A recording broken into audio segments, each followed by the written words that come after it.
Les damos a todos la más cordial bienvenida. Gracias por estar con nosotros nuevamente, a todos los que están aquí y a los que posteriormente se van a reunir en las redes sociales.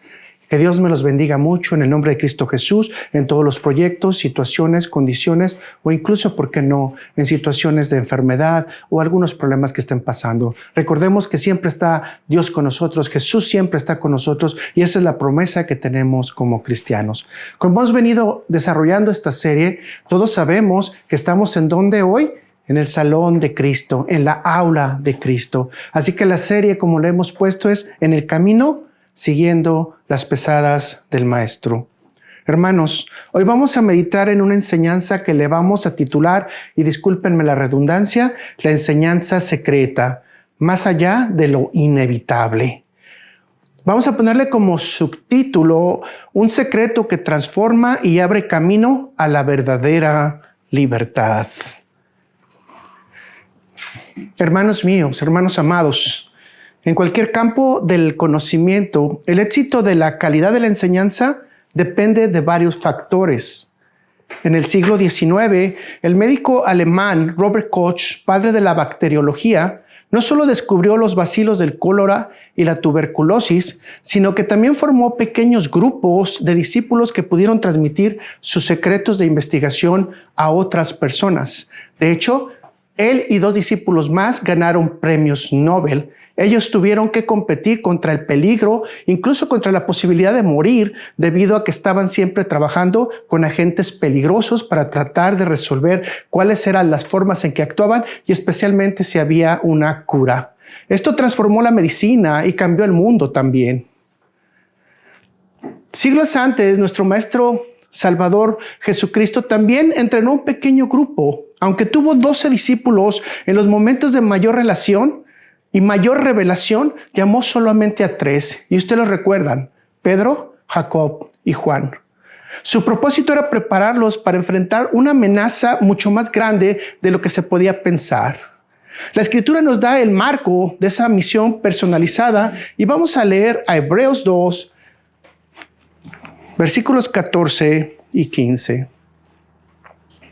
Y la leemos en el nombre del Padre, del Hijo y del Espíritu Santo.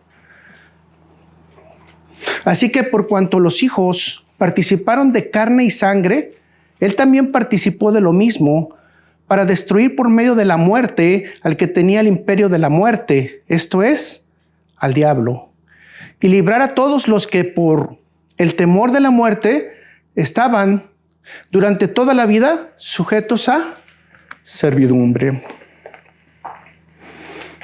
Vamos a orar. Gracias, Señor Padre Celestial bendito. Te pedimos hoy que nos des la claridad, que en el amor que tú nos has manifestado y que nos tienes, Padre Celestial, podamos aprender más de tu palabra. Especialmente hoy, que es una clase especial que vamos a tomar, porque la vamos a traer o tratar de extraer del corazón de Jesús que dio a sus discípulos, para que todos tengamos esa posibilidad de servirle a Él con todo ese amor, con todo ese gozo y especialmente con toda esa firmeza y fe. Padre Celestial, reafírmenos, confírmanos en el seguimiento de tu palabra, en el seguimiento de tu servicio, en lo que quieres que hagamos nosotros para ti. Gracias, Señor, porque tú siempre eres bueno con nosotros. Para siempre nos alcanza tu misericordia. Gracias, Señor, porque en este momento podemos compartir tu palabra y nos has permitido que cada uno de nosotros estemos hoy atentos. Por favor, Padre Celestial, limpia nuestro corazón. Déjanos ser aceptos hacia ti, Padre Celestial. Ayúdanos el día de hoy para que se abra nuestro corazón y nuestro cerebro y podamos recibir la enseñanza. Y especialmente, lo más importante, la podamos poner en práctica y que, si es tu santa voluntad, también podamos compartirla con alguien más. Gracias, Señor. Te pido que acompañes mi boca y mi corazón, mis pensamientos, para que tú seas el rector de la palabra y para que tú dirijas por medio del Espíritu Santo. Amén, amén y amén. Entendemos bajo esta escritura que la destrucción de este imperio no es solo una batalla mística contra Satanás. Significa ante todo una demolición completa de sus 2 herramientas principales, el pecado y la esclavitud. que son las cadenas que realmente el enemigo utiliza para paralizarnos y, déjenme decirle de esta manera, dominan nuestra humanidad. Por eso, este conocimiento exclusivo que Jesús compartió con Pedro, Jacob y Juan no fue teórico, sino fue algo totalmente práctico, totalmente real, totalmente vivido. Fue un entrenamiento profundo y personal de cómo vencer al enemigo en sus 3 dimensiones de dominio. Me imagino que tú ya sabes cuáles son. Y aquí surge la pregunta central que nos guiará en nuestro estudio. ¿Qué les enseñó Jesús, a diferencia de los demás discípulos, para que tuvieran solidez y pudieran mirar más allá de lo inevitable? Te espero a que hablemos de las 3 grandes clases, de las 3 grandes dimensiones en las que actuaron estos discípulos con Jesús, y para que tú saques tus conclusiones y, si es posible, quizás ahora mismo tú empieces a hacer esas conclusiones en tu cabeza. Hoy vamos entonces a tratar de aprender juntos un secreto que Jesús compartió con solamente estos 3 discípulos y que hoy también pueden sostener nuestra fe. Pero antes quiero hacer un paréntesis para que todos ustedes hagan una pequeña reflexión, porque probablemente no lo has hecho, pero es bueno siempre tener un conocimiento extra en nuestro corazón. Jesús va a enseñar a estos 3 discípulos 3 enseñanzas que solo aparecen en 3 de los evangelios. ¿Sí lo sabías? Y fíjate cómo se maneja el número 3, 3, 3. 3 enseñanzas a 3 discípulos que solamente aparecen en 3 de los evangelios. Aparecen en el evangelio de Mateo, de Marco y de Lucas, pero no aparecen en el evangelio de Juan. Y aquí está la gran interrogante: ¿por qué no aparecen en el evangelio de Juan cuando son de las 3 clases personales que dio también Jesús a Juan, y que Juan hubiera sido uno de los mejores testigos para poder describir todo lo que pasó? Te lo dejo de tarea. Así que, mis hermanos, ¿les parece bien si vamos a descubrir la primera dimensión de la victoria de Jesús que les enseñó a sus discípulos, y qué tanto podemos extraer de ese conocimiento para poderlo aplicar y para que hagamos nosotros hoy en día podamos también tener solidez y rehabilitar nuestra fe? ¿Y si sabe cuál es el primer encuentro que tuvo Jesús con sus 3 estudiantes? Bueno, vamos a ver el punto número 1. Primero, la muerte no es final, es un sueño. Y vamos a recorrer a Marcos 5, versículo 37 al 43.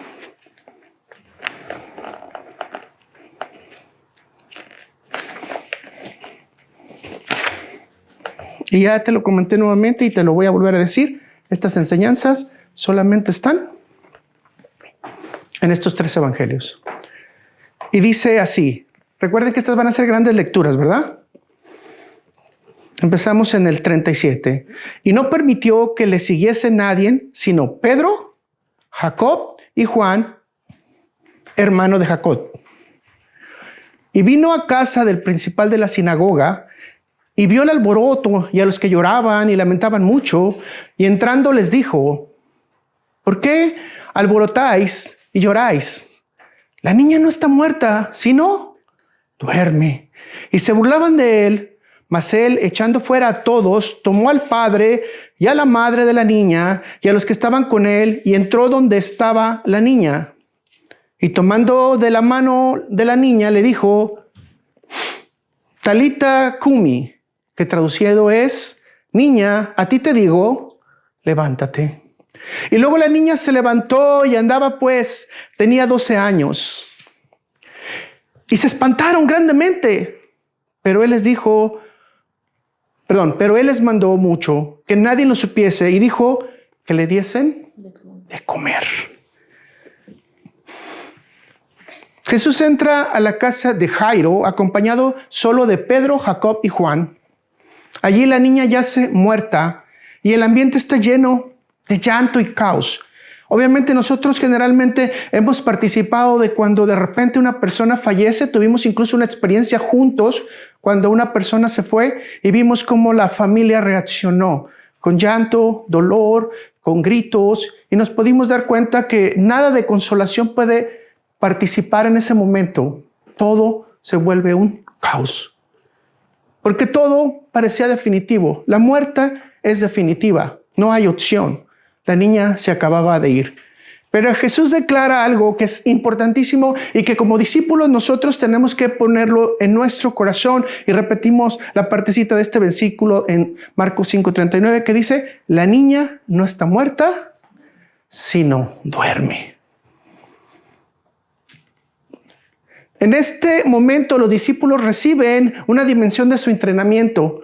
La muerte bajo la autoridad de Cristo es solo un sueño, es solo un momento, es solo una temporada. Mis hermanos, como creyentes en Cristo, necesitamos saber que la persona que es creyente solo duerme. ¿Y esto qué nos da como seguridad a nosotros, mis hermanos? Que solamente vamos a pasar la vida en la eternidad hasta que llegue Jesús y la vamos a ver como un sueño. Y como dice su palabra, ausentes en el cuerpo, pero presentes ¿en dónde? En el Señor. Note las reacciones humanas. La burla de la multitud revelaba la incapacidad humana para ver más allá de lo visible.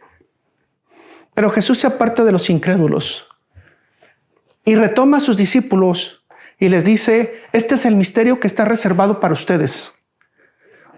¿Cómo dijimos que se va a llamar la enseñanza? Las enseñanzas secretas de Cristo con sus discípulos, ¿verdad?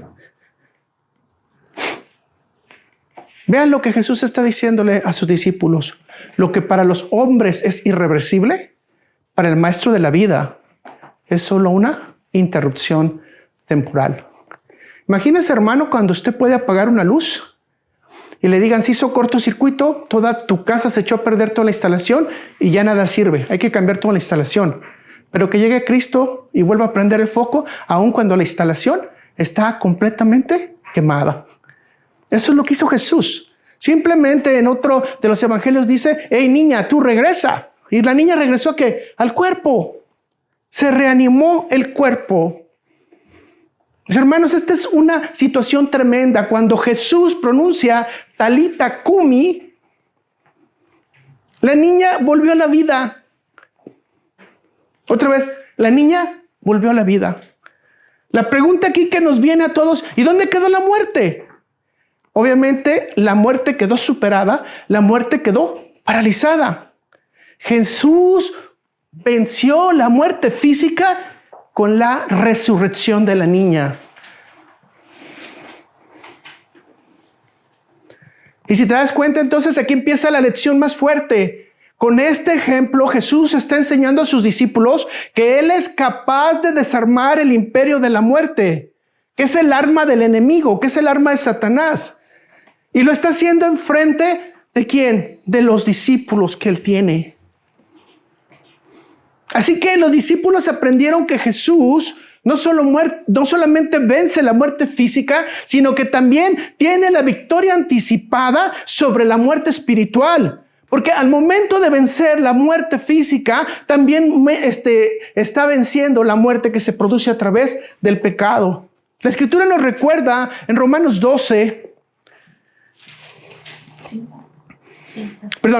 5, versículo 12. Por tanto, como el pecado entró en el mundo por un hombre y por el pecado la muerte, así la muerte pasó a todos los hombres porque cuanto todos pecaron. Por eso cada milagro de resurrección que podemos ver que Cristo hizo, incluyendo el de Lázaro o el de la viuda, o quizás algunos otros más que se me pase, lo que está haciendo no solamente es el triunfo sobre la muerte, sino que es la visión avanzada del triunfo sobre el pecado.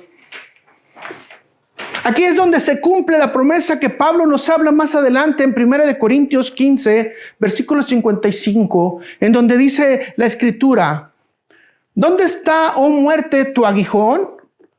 ¿Dónde, oh sepulcro, tu victoria? Mis hermanos, si nos pensamos, podemos detener en este momento a pensar un poquito. Jesús les estaba dando una clase magisterial, una clase de doctorado a sus discípulos.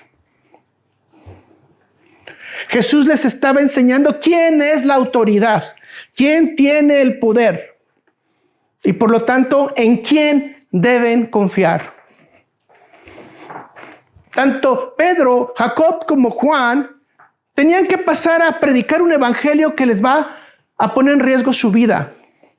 Necesitaban saber que el poder de Jesús era real, era presente, y especialmente que Jesús podía superar en cualquier situación la muerte física, la muerte espiritual. Y si se dan cuenta, en este momento y en este ejemplo, Jesús vence a la muerte solamente con su palabra.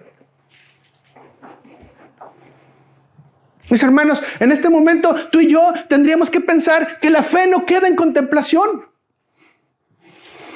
La fe no tiene solamente teoría, no solamente está escrita en un libro, no solamente es palabra para comunicarle a otro, sino que la fe sería realmente acción, pensando en que Jesucristo tiene todo el poder real presente en este momento en nosotros, para que nosotros podamos pensar que hay vida después de esta vida. Y que no debemos tener temor para servirle a Él. Aun cuando ustedes se están dando cuenta que la exigencia humana y el reto humano era la burla. Sí, mis hermanos, se estaban burlando de Cristo. Y si de Cristo se burlan, ¿qué esperamos nosotros? Que también de nosotros se burlen. Pero nuestra fe está sólida cuando nosotros podemos aprender que Él es la vida, que Él es el Señor de la vida y que Él es el que da amor y respuesta a cada una de las personas que creen en Él. Nosotros vamos a enfrentar muchas cosas en el futuro, mis hermanos. Y más cuando estemos sirviendo, porque esta no es una situación a morirnos, ¿verdad? Y decir, ok, nos morimos y ya vamos a resucitar, ¿no? Sino es una situación a morir en el yo para servirle a Cristo. Ahora yo quiero que destaque esto que es muy importante. Jesús, cuando hace la resurrección de la niña y la niña empieza a vivir, Jesús da una orden que parece poco común, ¿verdad? Denle de comer. Si usted lo sigue en el versículo 43, que es lo que estamos leyendo de la Escritura, dice Jesús, denle de comer. Esto nos transporta a la alimentación de los 5,000 y de los 4,000, cuando Jesús dice, no los quiero dejar ir sin que antes hayan, ¿qué? Recibido alimentos. Vean qué importante es para Jesús que nosotros recibamos alimento. Así que la resurrección de la niña no solamente trajo el gran milagro, sino que también trajo una llamada a que tú y yo trabajemos, a dar de comer. La resurrección entonces exige acción, mis hermanos. La vida de Cristo despierta y debe ser alimentada en obediencia y conciencia, pero también en servicio. Mis hermanos, muchas de las gentes que vamos a tener enfrente son gente que la Biblia considera que son muerta. Sí, mis hermanos. Y que no tiene esa posibilidad de resucitar en Cristo, sino posiblemente en la condenación eterna. Cuando nosotros llevamos el Evangelio, se lo predicamos a alguien y Dios le da la oportunidad de que esta persona resucite y el Espíritu Santo le dé convicción. Entonces, en ese momento, mis hermanos, nos toca alimentarlos. Nos toca alimentarlas. ¿Y de qué le vamos a alimentar, mis hermanos? Del Evangelio de Cristo, de la palabra de Dios. Pero ¿cómo tenemos que hacerlo, mis hermanos? Con toda la convicción de que nosotros realmente ya hemos sido resucitados en Cristo en este momento, que realmente hemos nacido de nuevo y que realmente tenemos vida en abundancia porque Cristo nos la ha dado. Y eso es lo que tenemos que hacer. Por eso dice que hay que alimentar. La palabra de Dios nos lleva a que debemos de discipular. Y yo creo que con esto podemos aprender, la situación nos enseña que como Jairo, todo líder debe de venir a los pies de Cristo, reconociendo su autoridad en medio de las pérdidas. Y déjenme decirle esto, reconociendo su autoridad también en las victorias. Jairo era el director de la sinagoga. Era un creyente que puso ante los pies del Maestro la vida de su Hijo. Déjame decirte que esta lección también nos enseña que la fe sólida avanza aún enfrente de la burla, porque no depende de la aprobación humana, sino depende ¿de qué? De la palabra de Dios. Mis hermanos, la resurrección exige acción. La vida nueva debe ser alimentada con obediencia y servicio. Y voy a repetir, una vida nueva tenemos que alimentarla con obediencia y servicio. Hermanos, la victoria de Cristo sobre la muerte física nos recuerda que también venció la raíz de la muerte. ¿Cuál es la raíz de la muerte, mis hermanos? El pecado. A partir de aquí, mis hermanos, me gustaría que tú pudieras hacer una reflexión y darte 5 minutos para que tú dijeras cuál es la enseñanza central que le estás dando a los discípulos. ¿Qué están aprendiendo los discípulos que no están aprendiendo los otros? Jesús superó la muerte física. Jesús superó la muerte espiritual. Esto hace que se fortalezca la fe de los discípulos y enseña que Jesús tiene todo bajo su autoridad. Lo que para muchos pareciera un final, para Jesucristo simplemente con su palabra es un principio. Me gustaría que recuerdes esta frase en tu corazón. Cristo venció la muerte física y la del pecado. En la vida, en Él, la vida es segura y eterna. ¿Qué podemos aprender como principio nosotros el día de hoy? El secreto revelado realmente a los discípulos entonces es: la muerte es vencida, la gloria es segura, la fe es posible. Y si con esto ya no te da ánimos para seguir, mis hermanos, hoy estamos recibiendo, después de 2000 años, esta misma lección que recibieron Pedro, Juan y Jacob, que en ese momento no lo recibieron los otros 10 discípulos. ¿Estamos listos para responder al servicio sabiendo que Jesús es el comandante de todo? Pues bueno, vamos entonces a ver que en este momento había una muerte física en una casa física, pero de repente la segunda enseñanza que encontramos se encuentra en un lugar glorioso. El punto segundo es: la muerte no es el final, es la puerta a la gloria. Y nos vamos a trasladar directamente a Mateo 17 y vamos a leerlo del 1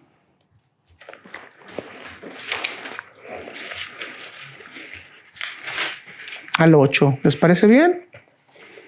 Lecturas grandes, ¿verdad? Pero nos están dando mucha riqueza. 6 días después, Jesús tomó a Pedro, a Jacob y a Juan, su hermano, y los llevó aparte a un monte alto, y se transfiguró delante de ellos. Y resplandeció su rostro como el sol, y sus vestidos se hicieron blancos como la luz. Y aquí les aparecieron Moisés y Elías hablando con él. Entonces Pedro dijo a Jesús: Señor bueno, es para que nosotros que estemos aquí, si quieres, hagamos aquí 3 enramadas, una para ti, otra para Moisés y otra para Elías. Mientras él aún hablaba, una nube de luz cubrió, y aquí que una voz desde la nube que decía: Este es mi Hijo amado, a quien tengo complacencia, a él oíd.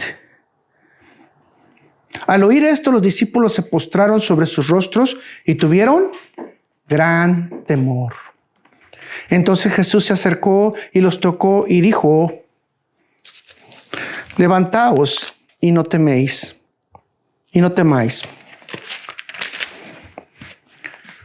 Y alzando ellos los ojos, a nadie vieron sino a Jesús solo. ¿A nadie vieron sino a quién? A Jesús solo. Mis hermanos, 6 días después de preguntar a sus discípulos quién era Jesús, los llevó a Pedro, otra vez, a Jacob y a Juan a un monte alto. Aquí está el contraste. Ahora ya no estamos en una escena de funeral. No estamos en una escena de llanto, no estamos en una escena de caos, sino estamos en una escena divina con el aumento total del resplandor. Y si leemos los otros evangelios, nos dicen que Jesús se puso súper blanco, su rostro cambió. Algo que no podemos imaginarlos. Yo se los dije una vez que si algo hubiera querido yo ver, si fuera esa parte, es esa transfiguración. No sé usted, ¿verdad? Pero si se da cuenta, en ese momento Jesús les abrió la puerta de la gloria a sus discípulos. ¿Qué hizo Jesús? Abrirles la puerta de la gloria. Los discípulos vieron a Jesús transformado y glorificado, conservando una relación y conversando con Moisés y Elías. Y si usted lo analiza un poquito más, Moisés, representante de la ley, y Elías, representante de los profetas. Pero vea la reacción humana, ¿no? Vea la reacción de Pedro. ¿Sí se da cuenta? Pedro, abrumado por la visión, quiso construir 3 enramadas. ¿Qué dijo? Aquí está todo ya. Como si pudiera retener lo eterno en estructuras humanas. Su relación muestra cómo en un momento determinado la ambición terrenal puede mezclarse incluso en los momentos más esplendorosos espiritualmente hablando. Y debemos de tener mucho cuidado con esto, porque Dios empieza a hablarnos a veces en sueño, Dios empieza a hablarnos a través de la palabra, a revelarnos a través de los hermanos, empieza a guiarnos y nos la empezamos a creer que somos los únicos que Dios mueve. Y creemos que entonces este es el momento mío, estoy poderoso, tengo fuerza, soy súper profeta, quizás súper líder. Mis hermanos, un momento de gloria no hace toda tu personalidad divina. El que la hace es el Espíritu Santo guiándote a través de lo que Cristo ha propuesto como plan para ti. Mucho cuidado con querer hacer templos en lugares o en situaciones en las que tú no puedes involucrarte directamente. Si soy claro, cuidado con que tengas alguna pequeña revelación y creas que eso es todo para convencer al mundo de que realmente Dios te respalda. Te digo una cosa sencilla. Si tú eres creyente, Dios te respalda, aunque nadie lo vea, aunque nadie se dé cuenta, porque Él estará siempre contigo. Mis hermanos, esta experiencia de aprendizaje fue única. Los 3 contemplaron la gloria anticipada de Cristo, alguien que no había visto y que creo que aunque muchos dicen que la vieron a hoy, yo no creo. El único que la volvió a ver otra vez fue Juan cuando le abrió la puerta para que él viera lo que iba a pasar en el cielo a través del Apocalipsis. Al único que se le abrió fue Pablo, que no le fue permitido ni siquiera revelar. Y aquí es donde yo digo, si a ellos que son grandes maestros, discípulos de Jesús, no les fue permitido revelar, ¿cómo es posible que mucha gente quiera revelarnos cómo es el cielo?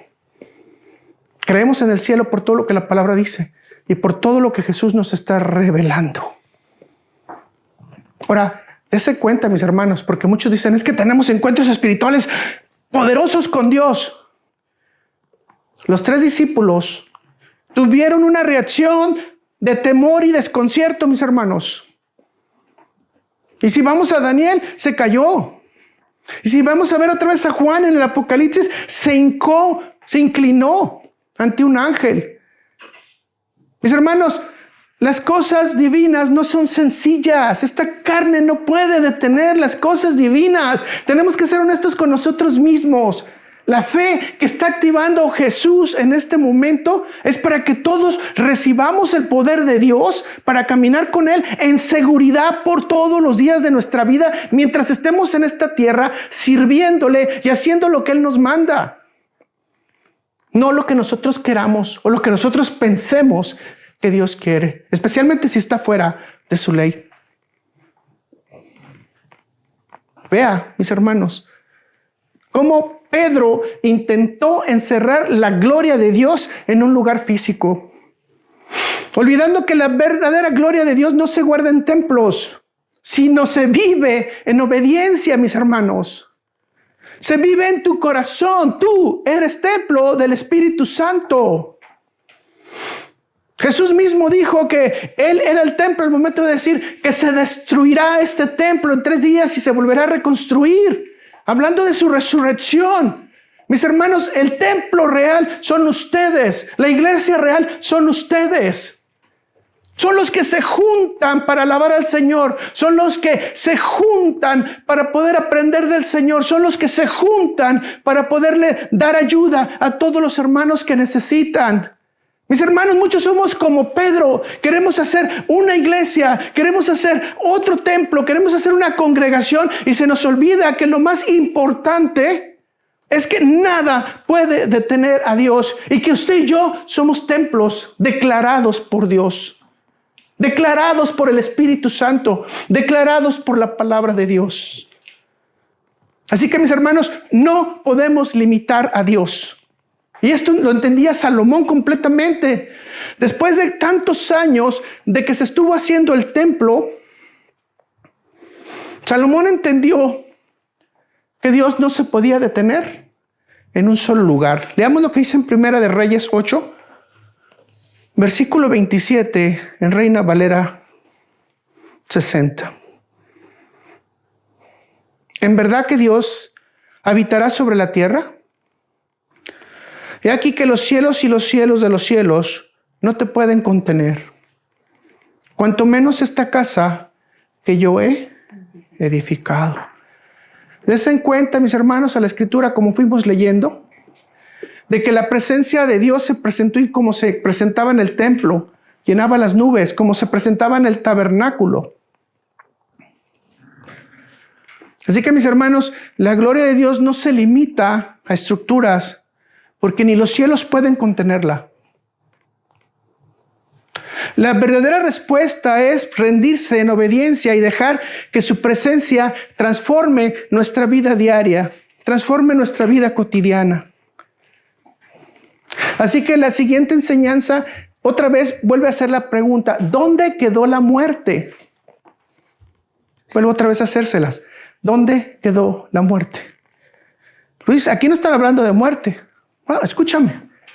En esta visión, los dos discípulos obtienen, más bien los tres, perdón, me estoy equivocando. Los tres discípulos obtienen la segunda y más profunda prueba de la derrota de la muerte, confirmando que Cristo tiene la autoridad para destruir al que tenía el imperio de la muerte, de la escritura que estamos tomando de Hebreos 2:14. Y vamos a señalarla, aunque ya lo hemos dicho. ¿Sí te acuerdas? Porque ya lo hemos dicho. Moisés había pasado por la muerte física, pero aquí está apareciendo como vivo y glorificado. ¿Cómo apareció? Vivo y glorificado. Tenemos que decir entonces que la muerte de Moisés fue solo un tránsito hacia su gloria, una puerta que dejó pasar a Moisés para que estuviera en la gloria con el Señor. Pero, ¿qué tiene que ver Elías? Pues déjame decirte que Elías no conoció la muerte física, sino que fue arrebatado directamente a la presencia de Dios. Su vida fue una ¿qué? Evitación de la muerte. La muerte fue evitada. ¿Y todo esto con qué, mis hermanos? Digamos amén. Por el poder divino de Dios. La respuesta está bien clarísima, ¿verdad? La muerte no solo es el sueño bajo la autoridad de Cristo, sino que está vencida y desarmada. Para algunos solamente será el tránsito hacia la eternidad, y para otros va a ser evitada en el arrebatamiento. Mis hermanos, ellos presenciaron aquí las dos grandes doctrinas del destino final que están garantizadas por Jesucristo y que están establecidas en el Nuevo Testamento. La primera doctrina es la resurrección de los muertos con un cuerpo, ¿qué, mis hermanos? Glorificado. Dígalo conmigo, vamos a resucitar con un cuerpo glorificado si vemos la muerte. Y luego vemos el levantamiento de los vivos que no verán muerte en la segunda venida de Cristo. Y Jesús nos dice que en su segunda venida los muertos resucitarán primero, vendrán con Él a su encuentro, y después los que queden vivos, y eso lo dice en 1 Tesalonicenses, regresarán ¿a dónde, mis hermanos? Llevados por los ángeles para un encuentro con Jesús. ¿En dónde, mis hermanos? En el cielo. ¿Te das cuenta? Qué hermoso es saber que esto es dos de las doctrinas más grandes, y Jesús se las estaba enseñando a ¿quién, mis hermanos? a sus discípulos más íntimos, pero de manera que, mis hermanos, práctica, personal y directa. Si a ellos no les quedó duda, ¿cómo nos quedaría duda a nosotros? Déjame decirte esto, la muerte no es el final, es la puerta de entrada a la gloria como Dios la ha diseñado. ¿A través de quién, mis hermanos, entramos? A través de Cristo Jesús. Mis hermanos, estamos en el mismo contexto de aprendizaje, pero en diferente aula. Pero también en esta aula no solamente nos dice, ¿ya aprendiste? Si se dan cuenta, también hay un llamado a la acción. Y ese llamado a la acción vale la pena volverlo otra vez a repetir. Lo que Dios les dice. Mateo 17, versículo 5. Reina Valera 60 es donde estamos, ¿de acuerdo? Mientras él aún hablaba, una nube de luz les cubrió, y aquí que una voz desde la nube decía, este es mi hijo amado, en quien tengo complacencia, a él oíd. La enseñanza está clara, ¿verdad, mis hermanos? El Padre le está enseñando directamente a Pedro, Jacob y Juan que la gloria futura no se alcanza por medio de la ambición, sino por la obediencia a Cristo Jesús. Todo esto nos lleva a reflexionar sobre las acciones que debemos de tomar. La visión de la gloria no es para quedarse en el monte, mis hermanos, construyendo templos personales, sino para descender al valle de la obediencia y de la misión para poder llevar la palabra de Dios a todos aquellos que pueden ser también salvos. La certeza es que la recompensa no es que tú vas a ser un líder. La recompensa es que Dios te está dirigiendo a través de ¿quién, mis hermanos? A través de la voz de Cristo. No vas a tener recompensas inmediatas, pero dice que esas las recibirás en coronas. Y lo hemos dicho muchas veces, ojalá y las recibamos solamente viendo a Cristo, que esa es la corona mayor que podemos tener cada uno de nosotros. ¿Qué aprendemos, mis hermanos? Y creo que ya está claro, ¿verdad? Debemos de escuchar la voz de Cristo, que da dirección en cualquier situación, mis hermanos. Como cristianos, siempre debemos de estar repasando los evangelios, siempre debemos de estar repasando el Nuevo Testamento para saber qué Cristo nos ha ordenado. Mis hermanos, recordar que la muerte está vencida y es usada por Dios como una puerta, no como un muro que te lleva a un lugar donde ya no hay solución, sino que te lleva a la vida eterna en Cristo Jesús. Mis hermanos, la esperanza futura fortalece la obediencia de manera presente. Aun si estamos en medio de la prueba, mis hermanos, la esperanza futura nos ayuda a seguir viendo que Jesús está con nosotros y lo veremos algún día. Que su voz nos va a guiar para salir adelante. Y lo más importante, que Él siempre va a estar con nosotros. Mis hermanos, la gloria de Cristo asegura que ya sea por la muerte o por el arrebatamiento, y esto nos debería dar mucho gusto, seremos glorificados. No por nuestros méritos, mis hermanos, sino por los méritos de Cristo en la cruz. Y volveré a decirte otra vez, mis hermanos, ¿qué les está enseñando entonces Jesús a sus discípulos de manera personal y de manera particular en esta enseñanza? Y te daría otros 5 minutos, ¿verdad? Para que lo reflexionaras. Pero es claro con todo lo que hemos hablado. Jesús muestra que la muerte es un paso hacia la gloria. La voz del Padre confirma la autoridad y dice que le escuchemos para que Él elimine nuestro temor, para que Él elimine nuestras dudas. ¿Y por qué no? Nuestra falta de visión. Así que la visión de nosotros se debe de convertir en acción. La esperanza motiva para que nosotros tengamos fidelidad. Y mis hermanos, tenemos que tener mucho cuidado para que podamos ser liberados de la ambición terrenal. Yo quisiera que recordaras esta frase. La visión de la gloria nos libera del temor y nos asegura que la muerte es solo un paso hacia la vida eterna en Cristo Jesús. Si te estás dando cuenta, entonces, hemos visto la muerte física. Hemos visto cómo la gloria de Cristo se manifiesta a pesar de la muerte. Pero ahora vamos a entrar en un escenario donde, ¿qué tiene que ver la muerte? Y nos vamos a ubicar en el Getsemaní. Y vamos al tercero. La muerte no es el final, es el camino de la obediencia. La muerte no es el final, es el camino de la obediencia. Y vamos a ir a Mateo 26 y vamos a leer del 36 al 46.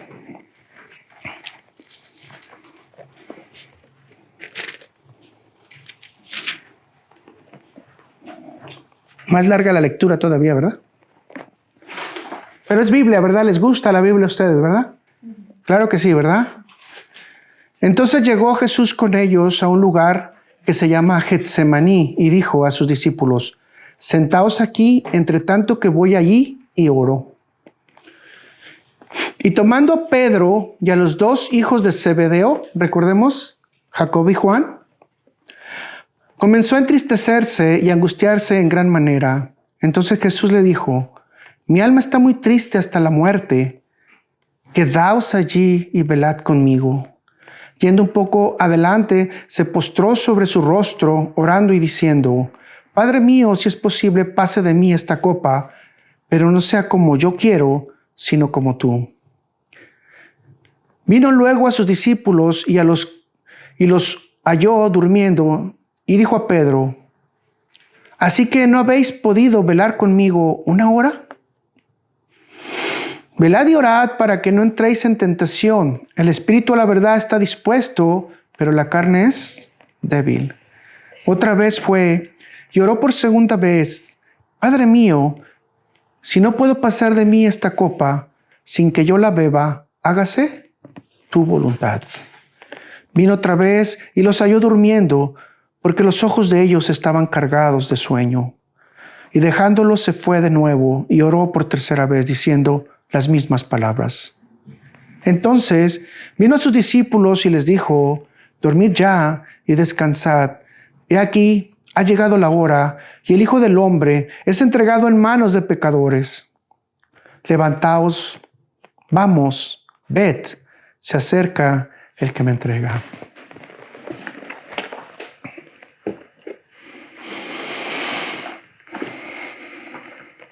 No sabemos cuánto fue el tiempo en el Getsemaní, pero en pocas horas Jesús condujo a sus 3 discípulos a esa cima del monte de la gloria, hasta el valle del huerto. Y yo quiero que tú lo veas ahí, el lugar de la agonía de Jesús. Allí no había resplandor ni milagros visibles, sino la lucha más profunda. Jesús tenía que aceptar la copa de la amargura, para cargar el pecado del mundo y enfrentar la separación del Padre bajo la sombra ¿de quién? De la muerte. ¿Qué le esperaba a Jesús? La muerte. Mis hermanos, yo creo que todos hemos tenido la oportunidad de ir con una persona que está agonizando y no sabemos a veces cuánto tiempo la persona puede durar en este mundo. Sabemos que la persona está ahí, estamos orando, estamos pidiendo para que Dios le regrese su vida, le restaure y probablemente, ¿por qué no?, le ponga nuevamente a trabajar. Pero en ese momento estamos orando bajo la sombra de la muerte. Estamos orando bajo la agonía de la persona.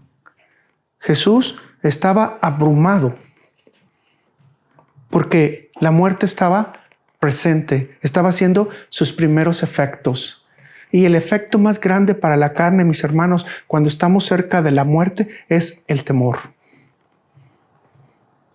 Es la duda. Y aparte también es el dolor.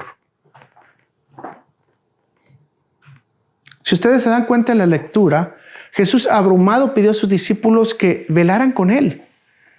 Sin embargo, la debilidad de la carne los venció. ¿Y qué hicieron los discípulos, mis hermanos? Se durmieron. Vean en Mateo 26:41 nuevamente. Jesús hace una recomendación bien importante. Velad y orad para que no entréis en tentación. El espíritu a la verdad está dispuesto, dice, pero la carne es, mis hermanos, débil. Mis hermanos, ¿cómo es nuestra carne? Débil. ¿Cómo la podemos fortalecer? Jesús nos está enseñando. ¿A través de qué? De velar y de orar.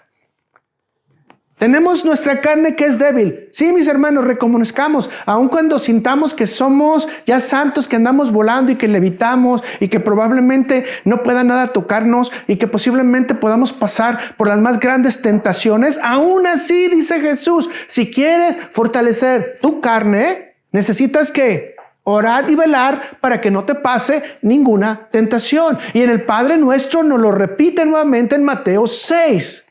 Que no caigamos ¿en qué? En ninguna tentación. Y rogar al Padre para que esto pase. No somos nosotros los más fuertes en conciencia, mis hermanos. Lo que Jesús está diciendo muy claramente, todos somos débiles en conciencia. Fíjense entonces, ahora sí, y creo que lo pongan en el mismo cuerpo de Jesús, los discípulos dormidos. ¿Y él qué tuvo que hacer, mis hermanos? Enfrentar en inmensa soledad el combate supremo que le seguía. ¿Qué era? Enfrentar su propia agonía para poder aceptar la copa.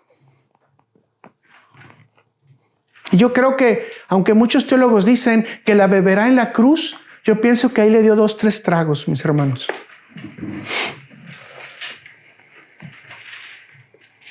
Aquí usted se da cuenta que la respuesta absoluta de Jesús, la respuesta absoluta del Maestro es obediencia al Padre. Aun cuando esto significaba beber la copa de la ira y entregar su vida por nosotros. La gran pregunta en este escenario, entonces, Luis, ¿dónde quedó la muerte? Y el huerto de Getsemaní se convirtió exactamente en el santuario de agonía del Señor, donde la sombra de la muerte se hizo palpable y terrible, mis hermanos. No apareció como el verdugo en ese momento, como el verdugo físico, sino como una presencia espiritual tan densa que el alma de Jesús se vio oprimida hasta el punto de sudar gotas de sangre. Ahora, usted imagine si eso pasó a nuestro Señor. Ahora, si nosotros tenemos que enfrentar una agonía así, ya sea de nosotros o de un familiar, ¿cómo la tenemos que enfrentar? Sabiendo que existe el poder de Jesús de levantarnos de los muertos o incluso, ¿por qué no?, de levantarnos de la enfermedad, porque Él estará siempre con nosotros. Así que veamos lo que dice Lucas 22, versículos 43 y 44, para el momento en que mayor soledad sentía Cristo y que su alma estaba teniendo esa confrontación. Y se le apareció un ángel del cielo para fortalecerle. Y estando en agonía, oraba más intensamente. ¿Cómo oraba Jesús, mis hermanos? Más intensamente. Y su sudor, como grandes gotas de sangre que caían hasta la tierra. Cuando se levantó de la oración y vino a sus discípulos, los halló durmiendo a causa de la tristeza. Creo que no es la primera vez que también Pedro se dormía, ¿verdad? Si leemos algunas otras partes del Evangelio, también cuando estaba en la transfiguración, también Pedro sintió sueño. O sea que Pedro es dormilón como yo. Y quizás muchos de nosotros, ¿verdad? Y muchos de nosotros incluso somos dormilones espirituales. Aquí podemos ver en este instante la máxima debilidad humana. Recordemos que Cristo es 100% hombre, 100% Dios. Pero Jesús pronunció el triunfo de su voluntad con las palabras que ya leímos en Mateo 26:39. ¿Qué dice? Yendo un poco adelante, se postró sobre su rostro, orando y diciendo: Padre mío, si es posible, pase de mí esta copa, pero no sea como yo quiero, sino como tú.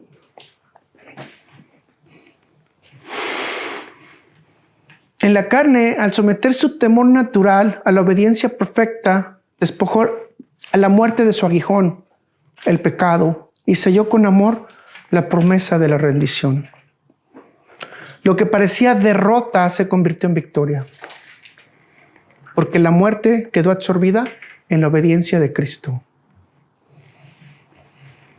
La muerte, mis hermanos, nuevamente no es el final.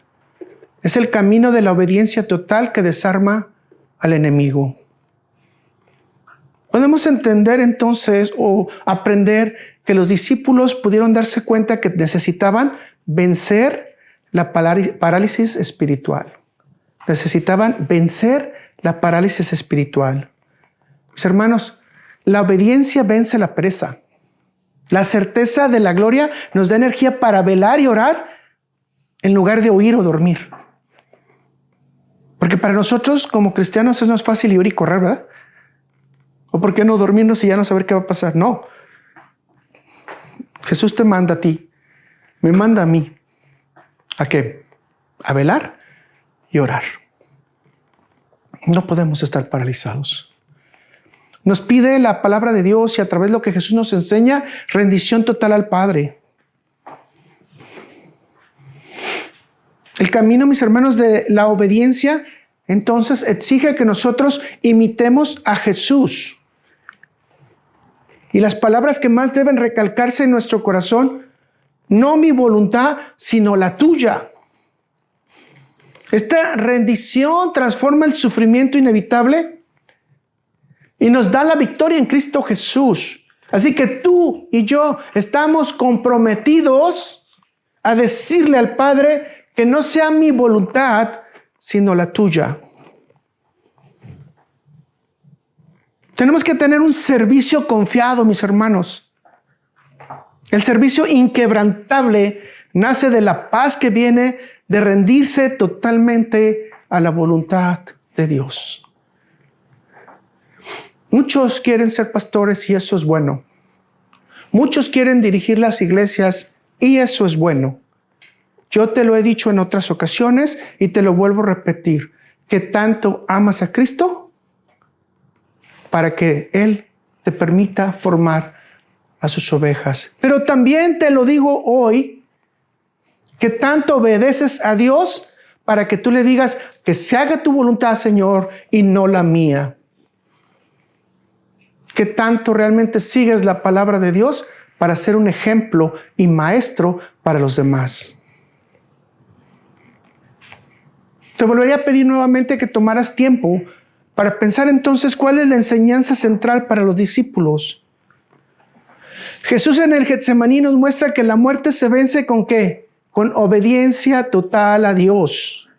Aún en la agonía, y esa rendición trae victoria, esperanza y ayuda divina frente al miedo y frente al sufrimiento. Me gustaría que recordaras conmigo la siguiente frase. La obediencia en el huerto es posible porque la certeza de la resurrección es nuestra recompensa. Finalmente, mis hermanos, en la cruz del Calvario, Jesús tomó la copa de la ira de Dios. Allí la muerte pareció triunfar, apagando la esperanza de la humanidad. El enemigo creyó haber asegurado su victoria para siempre. Los discípulos vieron cómo sus sueños y sus enseñanzas se desmoronaban en el silencio del sepulcro. De repente la promesa de Cristo se hizo realidad. Y al tercer día, la historia cambió para siempre. Jesús resucitó. La muerte que parecía definitiva quedó derrotada. Desde entonces, mis hermanos, la mirada de los discípulos y la nuestra no se fija en el trámite doloroso de la muerte, sino en la certeza gloriosa de la resurrección. Y esto no es porque hoy estoy diciendo estamos listos para morir, sino lo que quiero decir es que estamos listos para morir al miedo, para entrar en la fe, en confianza en que Cristo es nuestro Redentor y nos da vida y esperanza para siempre. Muy atrevido, quizás una locura, lo que les transmití hoy. Probablemente no habías conectado las 3 historias. Probablemente no habías conectado que 3 historias llegan a un mismo concepto y que esas historias son las más esenciales a sus 3 discípulos. Hermanos, hemos viajado con Pedro, con Jacob y Juan en la escuela del maestro, en la aula privada, para poder declarar con mucha fuerza que la muerte no es el final, que la muerte es solo un sueño, con el poder de Cristo. Hemos llegado a una segunda lección en que la muerte no es extinción. Es una transferencia hacia el ver la gloria de Cristo. Hemos visto que la muerte posiblemente no es inevitable, pero en el camino de Cristo es obediencia total al Padre que te garantiza que a través de Él vamos a ver a Cristo resucitado. Esta es la victoria del cumplimiento de Hebreos 2, versículo 14. Cristo participó de nuestra carne y sangre para que por medio de su muerte y por medio de su resurrección destruyó al que tenía el imperio de la muerte, que se conoce como el diablo, que yo le digo el chanclas. Y ahí está la respuesta del secreto que Jesús les reveló a sus 3 estudiantes. Su resurrección y gloria vence el miedo y la duda, capacitándonos para vivir en obediencia y servicio, anclados en la promesa de la vida eterna. Y ahora sí podemos encontrar la declaración que Juan hace, pero en su primera carta, en 1 de Juan 2:25, que dice: y esta es la promesa que Él nos hizo, la vida eterna. Fíjense que no solamente es su sacrificio, sino que es una promesa que Él ha hecho para todo aquel que cree, la vida eterna. La cruz mostró el precio. El sepulcro mostró silencio. Pero la resurrección mostró la victoria sobre el pecado, la muerte y el enemigo. Me gustaría que lo repitas conmigo. La muerte no es final. En Cristo tenemos victoria y gloria eterna. Cierro diciéndote nuevamente: Jesús venció el pecado, la muerte y a Satanás. No hay más preocupación. Tienes libertad. En fe, en Cristo Jesús, para actuar. Y si de acaso nos sorprendiera la muerte, hermanos míos, estamos listos para ver la cara del Señor. Y si en su momento Él nos arrebata, estamos listos para ver la cara del Señor.